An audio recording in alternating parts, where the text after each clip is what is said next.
Hi guys, it's Kara and welcome to Crafting with Kara. Today we are going to make our very own wind chimes that we can enjoy outside in the nice weather that's been coming around.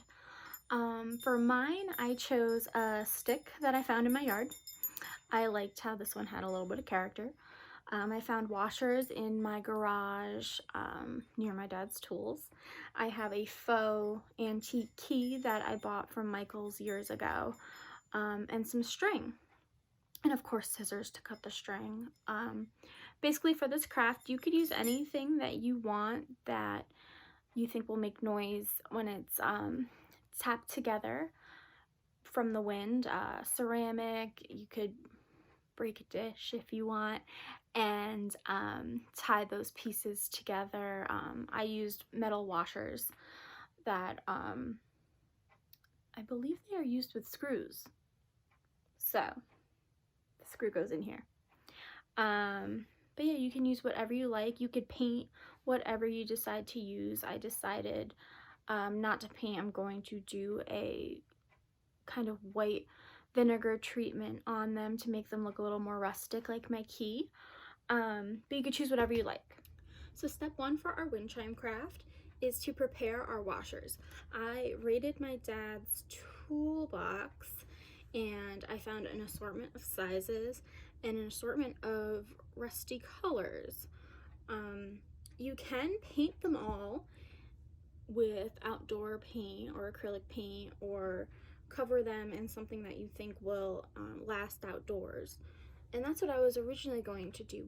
But I found this key that I had. It's just a decoration and it has this rustic feel to it. And I haven't used it for anything, but I really want to put it on my wind chime. So I'm going to try to make all of my washers as distressed and match a little to my key. And what you do for that is you're going to take some sandpaper and we are going to rough up the edges of some of the washers. And as you can see, I'll try to zoom into this. They'll just get a little scratched.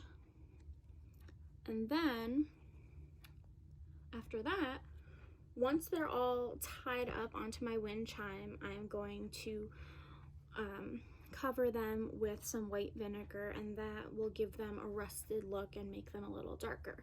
Not as dark as my key though, because I'm going to have that be the center focus. So here we go. We're going to scrape some washers that are too shiny because I want them all to have a distressed look. So step two for our wind chime craft is to set up all of the washers in the order that you want them. So I've decided to make my key the center focus and have 5 total strands of washers, and I put different sizes in different places so that when the wind blows they'll all hit each other and make a nice tinkling sound.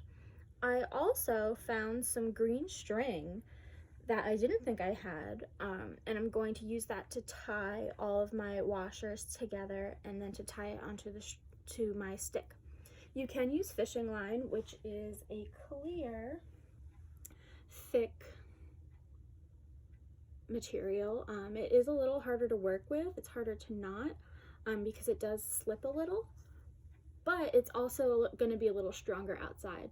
However, I'm going to use the green string because I might just keep this in my room. I'm not sure yet. Now for step 3 comes the actual tying and spacing of the washers. Might be a little tricky, so I'm going to do the first one off camera. Let's see how it goes. So my first strand came out pretty well. I had to modify the spacing of how I put my washers on, and I had to cut a couple out because of the size of the string, but it does tinkle a little bit. I decided to put this one closer to the key so it makes a noise with very little wind, or just with a little bit of movement. The rest down here will make noise when they touch the other strings. So I'm going to do the rest of them off camera as well because it was a little tricky getting some of the string through the tinier holes. All right, so see you when I'm done with the 4 next strings. Check it out, guys. Here is my finished product. I really like how it came out, and I think I definitely am going to put it outside. And you know what? I might not even put the white vinegar on because I love the way it shines. So to finish off, I just tied my strands onto my stick, and then I tied another string onto both ends so I could hang it onto something. And yeah, tomorrow I'm going to put it out in my backyard, and I'll make sure I take a picture and post it for you guys. Thanks for joining me.